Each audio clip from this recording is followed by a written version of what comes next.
Hello and welcome to another episode of the Construction Corner podcast. I'm Dylan, I'm your host, and we've got a great episode. We've got a wonderful guest today. We're going to talk all about development, but before we intro our guest, Matt, my blue collar badass, how's it going, my friend? It's going fantastic, Dylan. Another busy week here in southeastern Michigan, and just because we talk about the damn weather every show, I'm going to do my quick update that right now Michigan is absolutely not trying to disappoint. We've had 2 days in a row of nice sunshine. So just before we came live, I got the flash flood warning on my phone. So we are in for another downpour. It seems like any minute. If we could ship your water to California, then I think we'd all be or to the West in general, which is, all on fire right now. I think we'd be doing really well. We should work on that. Or even to Canada and put out all their fires.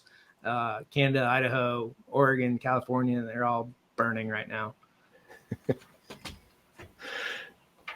All right, guys, without further ado, I'd love to introduce our guest, David Carbajal. David is a developer, been in construction for over a decade, just a ton of great experience in being an owner's rep and on the GC side, and now kind of leading and doing his own development thing and getting into where he's owning and doing the projects himself. So I'd love to have David on and really from an owner's perspective on construction, what's going on in the industry, how we can improve it. Now we've got all three, I think, sides of the table present in this conversation. So David, welcome to the show. Yeah, I'm so happy to be here. Thanks for inviting me to the show.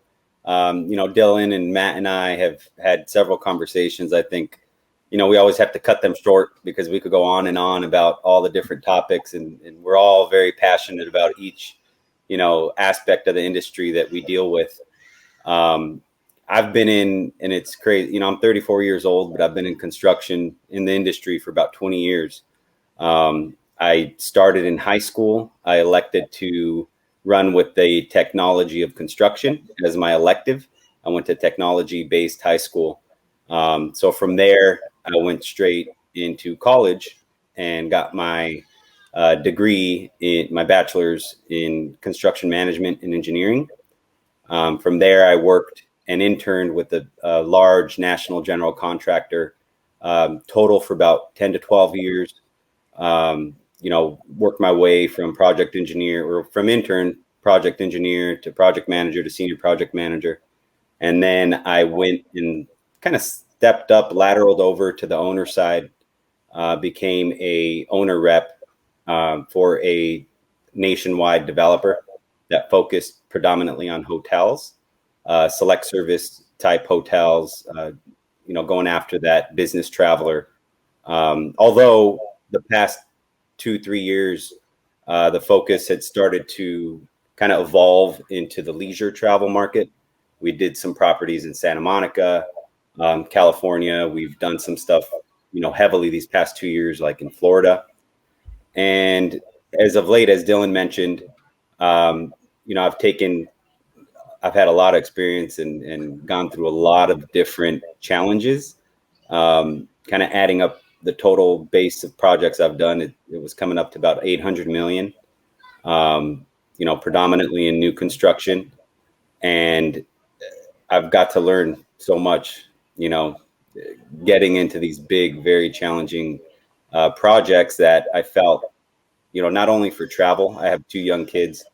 I have a son who's 4 years old, and I just had a daughter. She is now 4 months old, and travel's tough, and it's necessary in construction, especially if you're working for a larger type corporate development company. So I wanted to take things into my own hands and start to do my own projects. I'm doing some residential stuff coming out here in Southern California. Probably first quarter of next year, I'll be done with the first batch. And I'm also doing some hotels up in the wine country, you could call it. I know, Dylan, you're really in the wine country, but out in Temecula, California. I'm working on some hotels out there. And so I've kind of taken the experience I've had and now I'm transitioning that into my own projects. Also going to get, and I may be filling up my plate here too much, but I'll deal with it as it comes.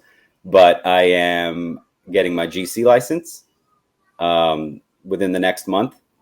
And I'm going to, paper GC or GC some of these smaller homes that I'm doing just to keep things in house and keep it tight.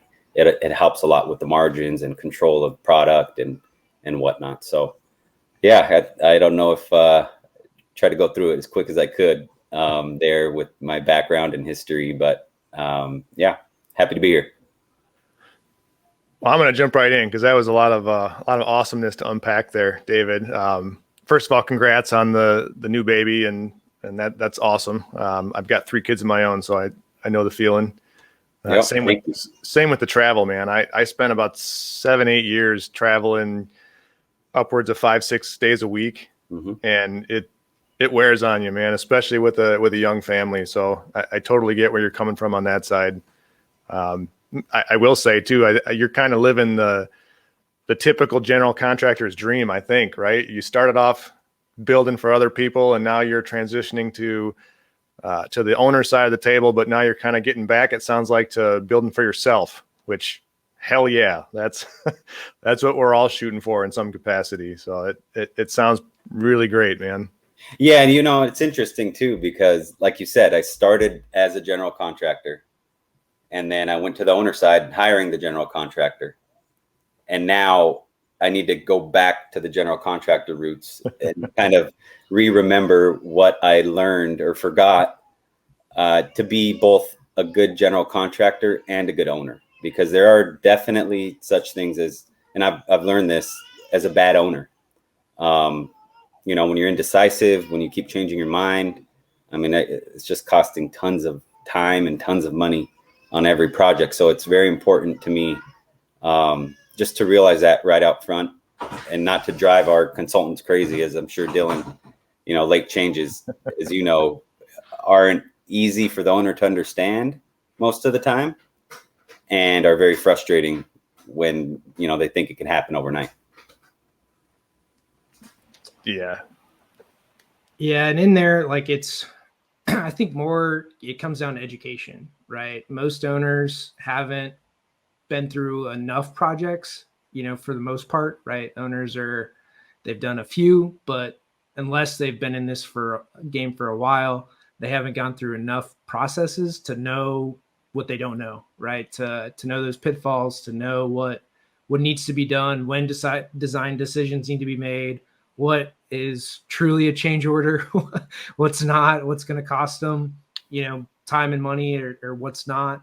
And I think it's, I wish more owners were more educated in the process. And they don't need to know everything, but having typically a better understanding of key design decisions will help the process. And I think that's for all owners, that's probably one of the biggest things that I just continued to see was, they're more tied up in the financing side of it and the money end of it, and when's this thing going to open, than like, oh, what do you mean I need to decide on paint color, or something what could be seemingly innocuous to them, but holds up a lot of other pieces of the puzzle. Yeah, no, exactly. And it's it's one thing conceptually to say, but to actually implement it, like in the homes that I'm doing now, you have to reground yourself and actually do it, because it makes so much sense. Like, oh no, these design decisions need to be made, today, as you're getting into, the development of your plans. But to actually, hey, wait a minute, like I know this, dang, I got to do it. Like I can't just talk what I'm, talk about it and do it. And it's been fun. Another cool thing is that I've gotten my wife involved in the homes that we're doing. And it's something we've always, talked about doing, and having her, she's always loved design, and she's very creative. She went to USC film school, and, so she has like a very creative eye, and it's been nice to get her to, partake in the whole development of the plans. And, I'm really looking forward to getting into these, but she helps me, cause I'd preach to her, like, we need to get all this, the layout all squared away and not make any changes late. And then she's like, well, we better make sure we look at these, conceptual plans, with the fine tooth comb and get it done. So I was like, oh, you're right. I gotta walk the walk, right? Not just talk and conceptually understand it. That's cool. You're bringing your wife in. That's got to be fun for both of you. And it's got to be helpful to a point to you, especially because construction as an industry is one of the highest stress industries out there. Right. And you're all of a sudden playing two sides of the table. So you've got like double the stress already. So having somebody you're close with as your partner like that has got to kind of help alleviate some of that. At least you can vent back and forth to each other and know what each other's talking about. Not just like the angry GC who comes home and screams and yells for 2 hours about his day that no one else in the house even has a concept of what I'm talking about. Yeah. Or holding in all the stress, not trying to bring it home. And for sure, eventually it ends up coming out another way. So yeah, been so far so good. I'm sure we'll, increase our communication skills as the project progresses, but I'm excited and looking forward to it. So in that, David, I mean, like you played, two real quick, sides. because you mentioned it and we've talked. Oh, go ahead. No, you're good. Can you hear me? All right. Go for it, Matt. Great internet connection here today. So I wanted to touch on the GC license that you're working on, David. We kind of talked before offline about this a bit, but in Michigan, there is no commercial level general contractor's license, period, which is bizarre to me. But kind of walk us through what the steps are, because I know in California especially, it's a pretty drawn out process, isn't it? Oh yeah, I started the process 4 months ago. Kind of planning ahead and knowing that I was, going to make this transition and it was imminently happening. Didn't know exactly when it's happened, but I'm happy that I started in March, I believe. Getting the application submitted, and it's just been a lot of back and forth, and it's taken a long time.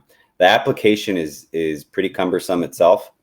Asks for a lot of background, kind of your history and experience, and really what the board looks for is the guy that was swinging the hammer, was a framer or an apprentice, and so it's a lot more challenging to get it having the education kind of background, as project manager, hiring the guys that, are doing the physical labor. So I had to walk through that, and they had a couple of comments back, and that takes another month if they have a round of comments to get them back to you. And then you resubmit them, and then it takes them another 2 weeks to look at them. So I had to not massage as much, so to say, a little different word is be more descriptive as to what I've done.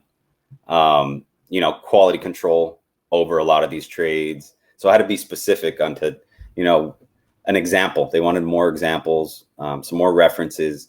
So finally I got through that. And then before I submitted the application, I went through a school. And so they checked the actual name of the company, and it needs to be aligned with the type of license you're getting. So for me, it's general building is what I'm going for. And so the last portion of my name had development, and they said that was fine. The school did. Then I got back word from the board, and they're like, oh no, you need to be more specific. That's not going to fly. And in the front of my name, I had Steel Rock was the name. And they're like, oh, you're not going to be a steel contractor. So I had to do a DBA, resubmit. So it's been a very long drawn out process, I guess, is what I'm getting at. And now my test, it took another month after they finally approved it to give me a test date. My test is in 3 weeks from now. And a lot of it for me is just, going through and refreshing kind of what I've learned, from the education side on, all the codes, basic codes. You need to know a little bit of everything, which is good. I'm actually happy that they don't just pass out licenses here. So it's been tough, but I have my test in 3 weeks, and then you have to pass with like a 80% or higher. And then 4 to 6 weeks after that, they'll issue your license. So right now for me, I'm chasing the groundbreaking of these first 3 homes that I'm building, so we'll see where it ends up, but I'm pushing it. So are you thinking you're going to be shoved into a spot where you have to hire another GC at least temporarily, or is that an option? I might, or I can do it as a owner builder. Okay. So maybe my wife can get, pull one permit as an owner builder. I could pull another one, and I could find a buddy or my business partner who's actually doing this with me to do it. Gotcha. But then you'd need to transfer it over. It would get a little more complicated. Sure. But we'll make it work regardless. We're building as quick as we can. That's the plan. There you go. Nonstop. We're going to figure it out. That's the only way to go in this industry. Just keep charging forward. Yeah, it's so true. And you need to have, and this is something I've always learned and been taught, and it's kind of ingrained in me, is to have that sense of urgency. Like you should have, a week before you're done on day one at the beginning. And it's hard to do because it's easy to coast through the design phase and kind of think you got plenty of time. It's like, no, let's build up that urgency up front. That way it's a constant sense of urgency as opposed to going crazy, which it's going to be towards the end no matter what. But it's just, you'll have a much more successful project if you can really let that urgency sink in and take action like it's a week from opening completion, SIBO for a house. Gotcha. Yeah, and that urgency too is going to serve you in that you're probably going to make more concrete design decisions up front that aren't going to hopefully bite you in on the backside, right? Where a lot of things get slid or not looked at, not cared about up front, and that usually bites everybody in change orders and delays and cost implications, schedule, and like you guys are saying, for a lot of projects, it's you keep moving as much as you can, and a lot of it just needs to get. Now you're going to deal with a lot of paperwork on the back end to unwind the deals or structure them differently. In your case, for how you're building them, how you're moving forward, and this is a big thing on the owner and developer side, is how they've papered it. What are the structures that go into the deals that I think a lot of people just don't know, right? Aren't aware of, that there's, a lot of entity structures or financing structures that have to get done, or if they brought investors on, how all that works on putting a deal together versus, just strictly the design side or strictly as a contractor, where somebody's paying for something somewhere, but how that all comes together isn't always clear. And that's, we don't need to know, but it's always interesting to see how many different entities or paperwork goes into the owner's side. No, you're absolutely right. And I mean, you're the source. You're where the money's coming from now. And I've had experience in all these kind of different levels. But I've always worked for somebody who sources the funds, and so I have learned, an enormous amount on the financing side and deal structure, and, kind of where that cash flow comes from, how we're going to get the construction loans. Like you said, that's all, the best way to learn for me has been to do it. And then on the designer side, since I was doing like $50 million projects, we would always have the luxury of having, the best architect, best engineers, A-level people.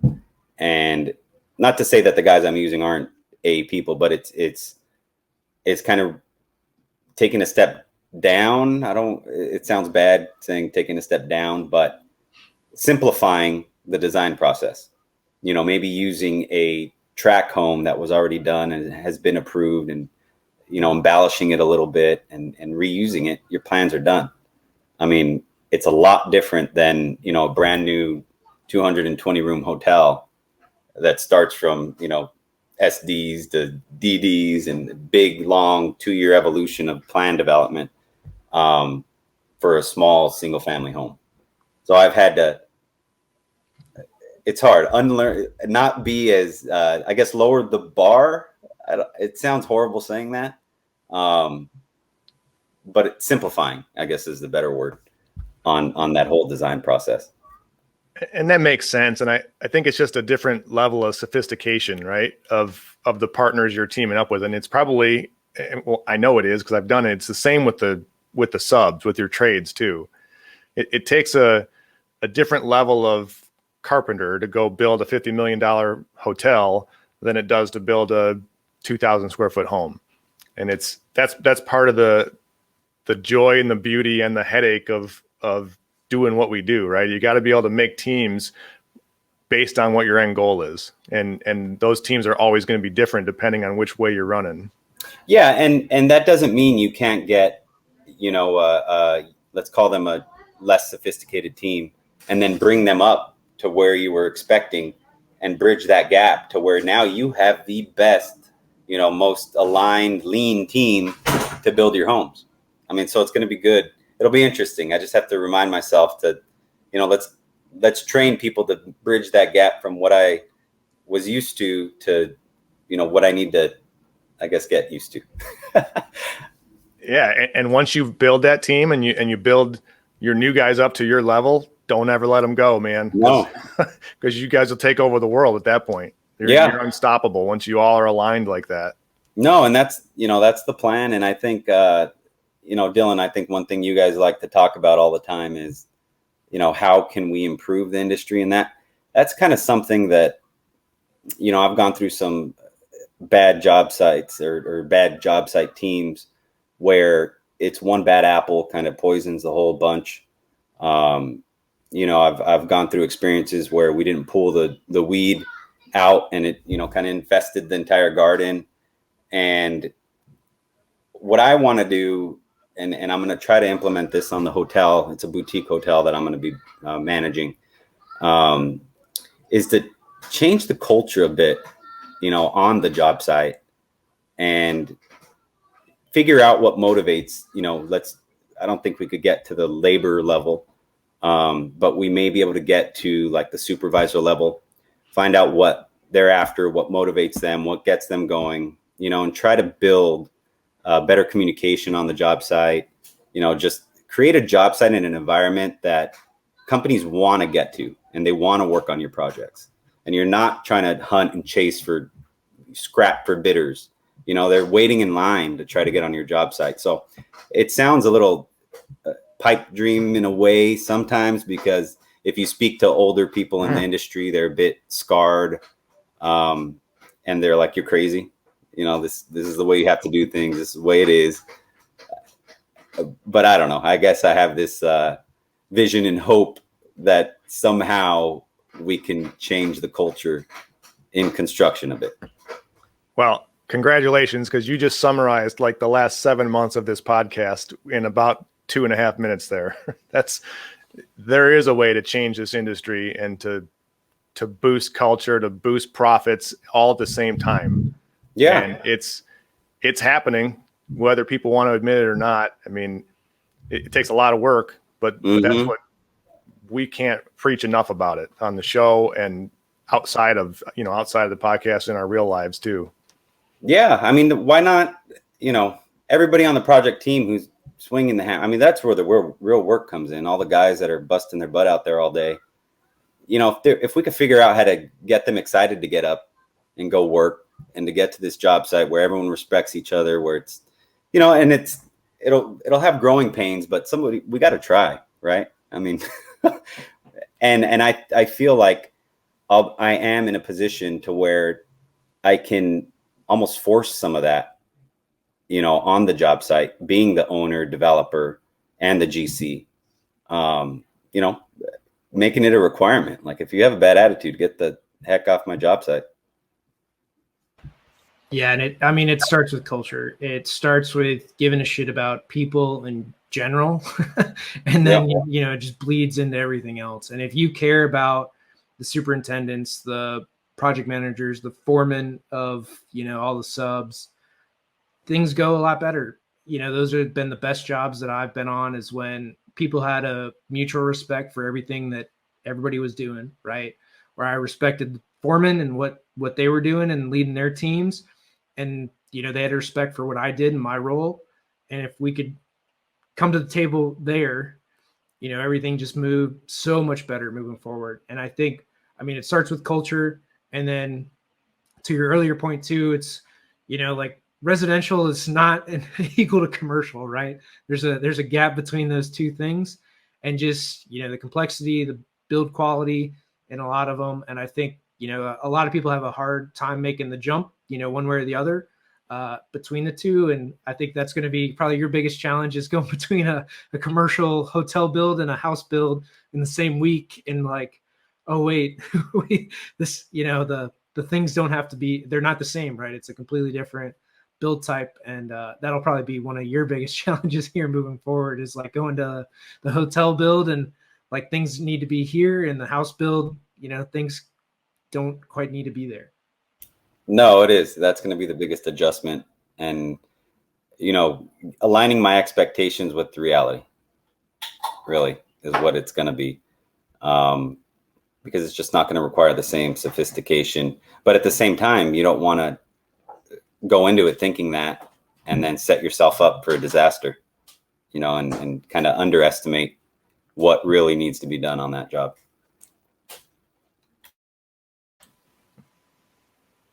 Go ahead, Matt. I was just going to agree with you. I mean, you don't want to dumb it down and risk, keeping your feet in the fire for too long. Because if you can find that secret sauce where you build the culture on your job site and you have that same culture permeate from your residential to your commercial and back again, I honestly think you can build an unstoppable force in this industry at that point. Yeah. And ideally it's, picking some of the team members from the commercial stuff to do the residential. And eventually that's my plan, is I'll have, a larger commercial project going, and, staggered, I'll have some residential stuff going on the side, and I can use the same team members that have the same, culture and are aligned with, what we're going after and trying to do, to almost work on the homes on the side. Yeah. And the subs will appreciate it as long as you keep them busy and you've got work constantly stacked.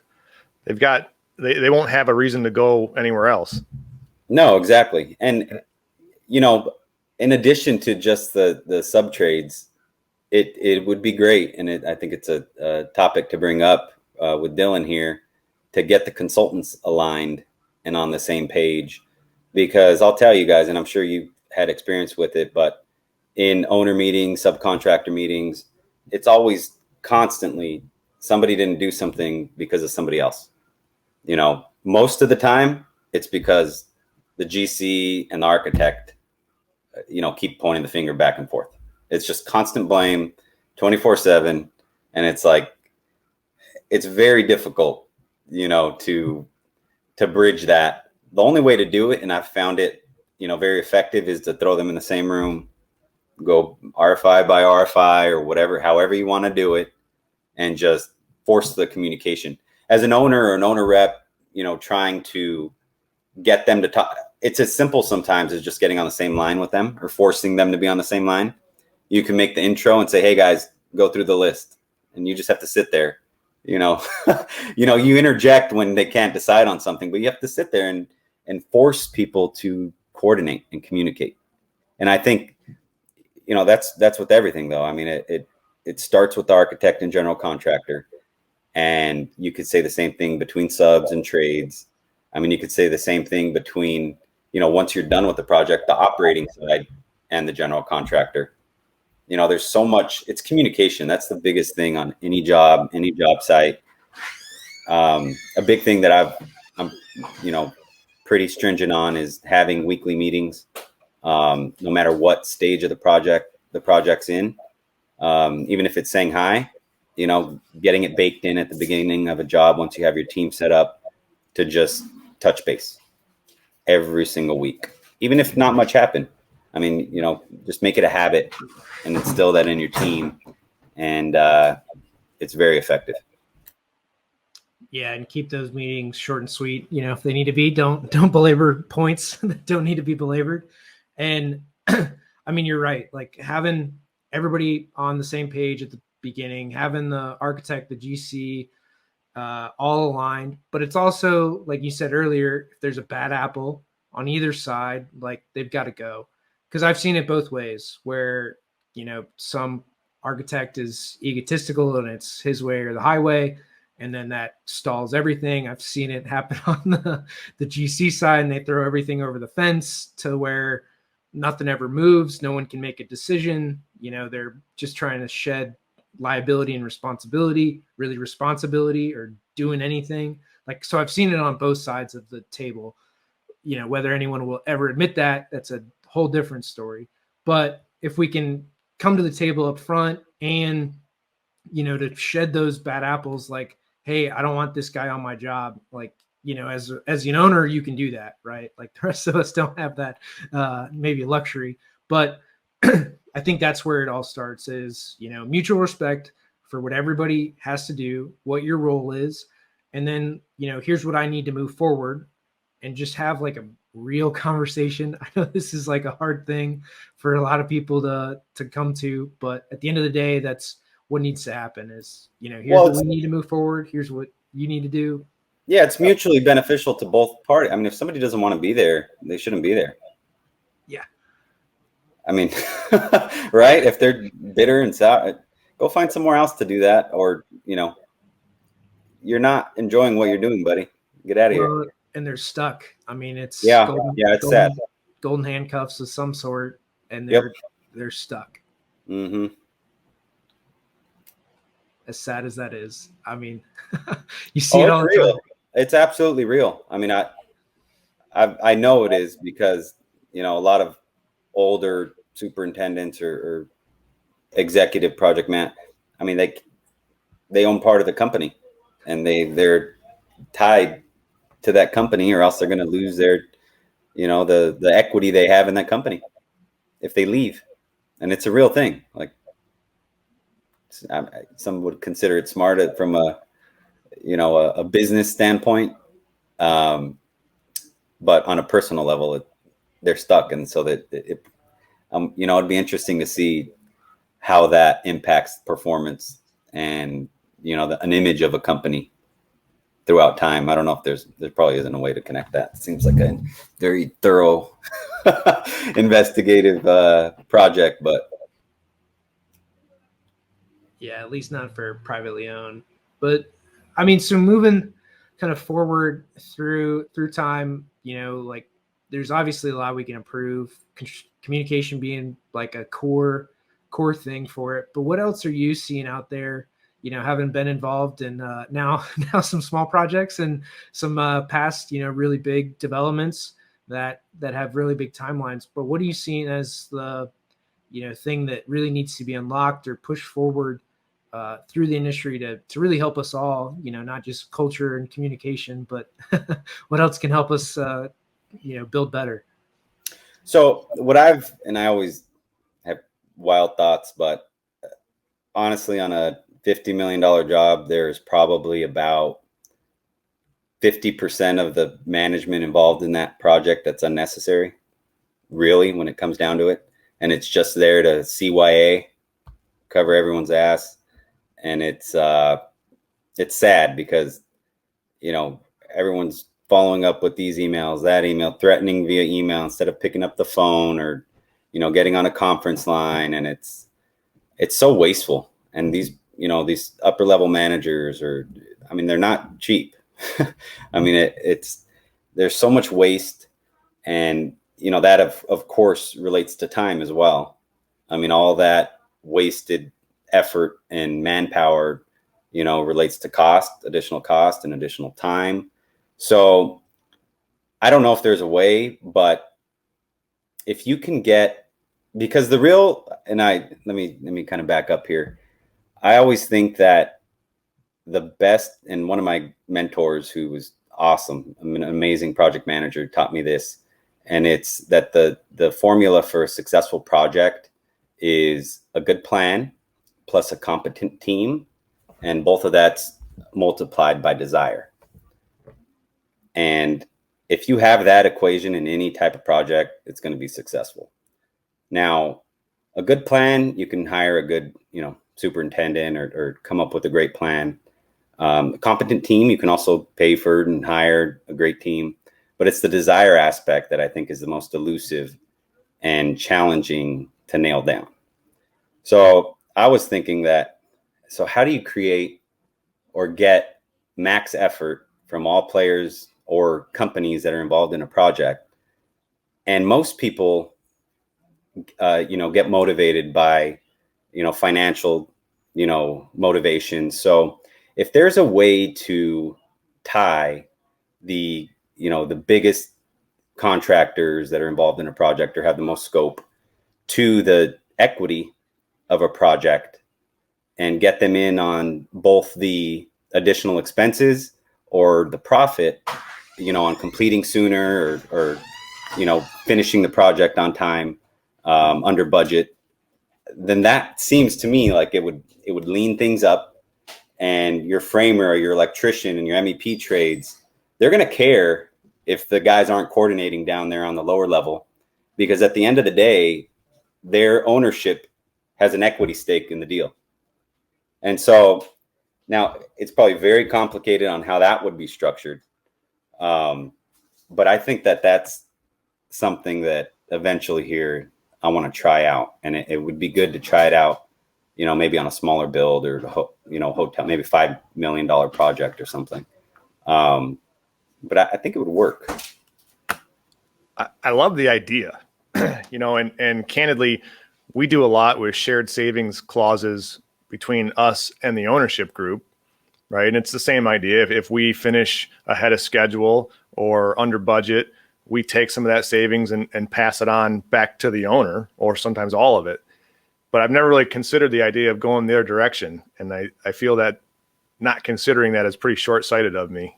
I don't know how it looks contractually. I think you're right. It gets probably a lot of paperwork involved, but once you figure out that calculation, that recipe for the cake, that could be really, really powerful. Yeah, no, I mean, I don't see how it wouldn't work if you could figure. You'd have to get maybe a subcontractor who's younger, kind of up and coming up. Maybe, I don't know. And just build that team and get a hold of the owners of those companies and say, hey guys, this is the deal. This is how much equity we need, to make the deal happen. Are you guys in? And I mean, there's ownership right there, because nobody else, and I've seen it, they don't care about the product or the project like you do. And I don't want to say everybody, but most people who are out there, they're out there just to, get their time in and, do their work and go home. But at the end of the day, if the opening slips a month or two, I mean, they're still getting paid what they went out to get paid for. Right. You could and the consultants get them in on it, and again, I don't know what percentage is, or I don't know how, but get the architect and the engineers and everybody to buy in on that, so that they're pushing and answering RFIs and, hey, this is going to delay us, guys. Everyone's going to jump on it, as opposed to, well, I'll get to, in my list of other delays or other projects. I don't know. It sounds, again, it'd be very complicated on the contractual side and how to structure it. But it'd be an interesting test, and I think it would work. Well, I think we've seen it work in the past in some of the really big ass construction and development firms, where they have all of that. They have the architecture and engineering. They have all the self-performed trades and management all under one roof.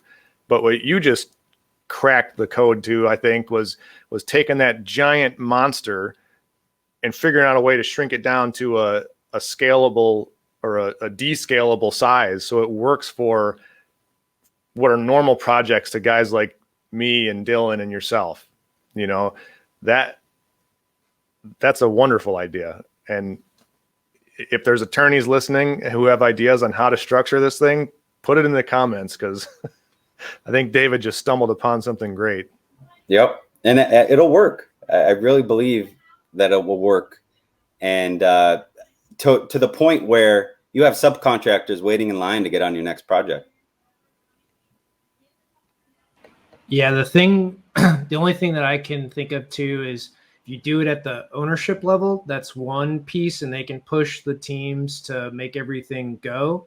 But what I have seen, at least from the design side, is it doesn't matter like how good or bad we do on this project. None of it's coming to the design team anyway. It might go to ownership, but then it doesn't trickle down.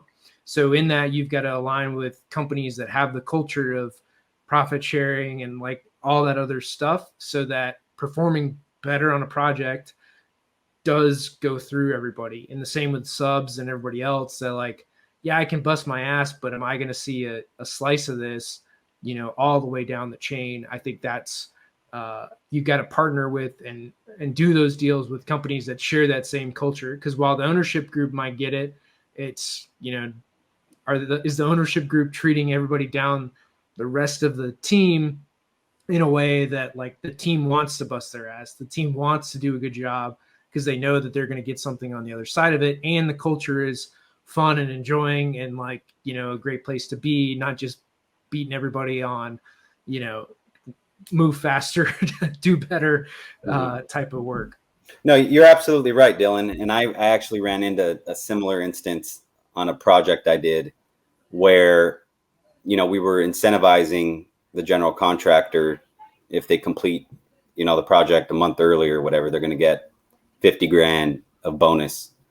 And we had to make sure that bonus went to the project team. And if they weren't willing to guarantee that, then we said they don't get the bonus. We really did it. And it worked because, the people on the team, one guy was young, he was going to get married. This other guy had his second child. Like, they were motivated to get that bonus. And that's who you need motivated. Like, you're exactly right. You can't, that executive who, checks in on the project once in a while and gets the $50,000 bonus. And these guys see maybe, if anything, 5 grand, or if they have a company policy where they don't give bonuses, you have to make sure that's a great point. You have to make sure that it's the actual team who's on that project that sees, the bonus and the profit. So how'd you go about that in that example you just said? Was it a contractual thing, or was it just a handshake and we're going to hold you to the fire if you don't? No, we got it in writing. Okay. We did almost like a letter of intent, or Sure. An agreement. And they did it. And they were like, oh, this isn't company policy, other guys on other projects. It's like, well, then nobody gets a bonus, like, it's our money. Like, what do you, so they went with it and it worked. They finished early. I love it. Where do you see the industry heading? What do you see next for construction? This obviously is a big deal, but this would change a lot of things. I think as far as the culture aspect of things, or getting the desire ramped up on projects. But I'm very interested in, and I need to spend some more time learning more and more about it. But 3D printed homes. To me, there's like zero waste. I don't know about zero, but a lot less waste. Really environmentally friendly. Time is ridiculously saved.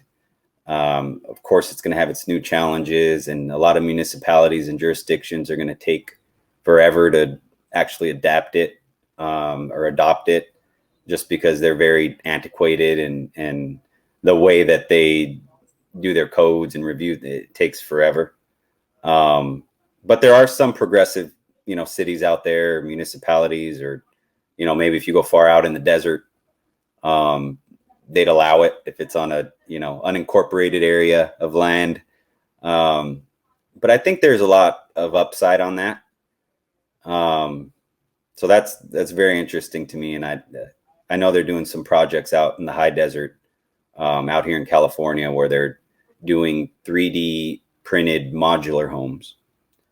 They haven't got to the on-site stuff yet that I've seen out here. I know they're doing kind of some hybrid projects, some stuff in New York. I saw some stuff in Tennessee, where they're doing like the superstructure of 3D printed materials, and then they do stick frame above. But yeah, I like that. I think it's cool.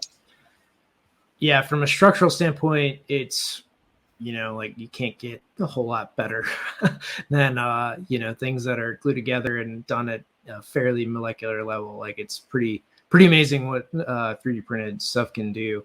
Where I see the biggest problem or challenge to overcome in there is with the trades. How do you get HVAC or electrical in the walls? How do you do some of those pieces? I think is the biggest thing to overcome, and it's probably just in the setup of it, right? To slip conduit down a wall, and now you're punching out concrete for back boxes and things like that. I think is some of the bigger challenges, but from a structural standpoint, even insulation, I think, it can get there with concrete. And then it's just, is that the material that you want that's never going to go away, survive a, nuclear blast type of structure in the middle of the desert that's, impenetrable to fire and everything else. But now to demolish it, you think of a full life cycle. What's the other side of that look like? And that I have no idea. That's why we got to keep just building to last and not to make it easy to tear down someday, right? David, where can they reach you? Anybody can reach me on Instagram, mostly. David M. Carbajal is my username, pretty simple. And anybody has questions or wants to connect, always happy to. I love conversations like this. I'm not kidding, guys. Matt, Dylan, and I have to force myself to hang up the phone to get back to work. Because there's a lot, we all have passion behind what we're doing, and it's fun. It's fun that way. And you have to have that passion in our industry, because it's very stressful. And if you let every hurdle or hiccup or anything kind of weigh you down and mess up your day, you're not going to go very far. Unfortunately, you gotta go with it and deal with it. And so, yeah, you guys can reach me there. Awesome. David, I appreciate it, man. I appreciate you coming on and having the chat with us, and it's fun as usual. Yep. Likewise, guys.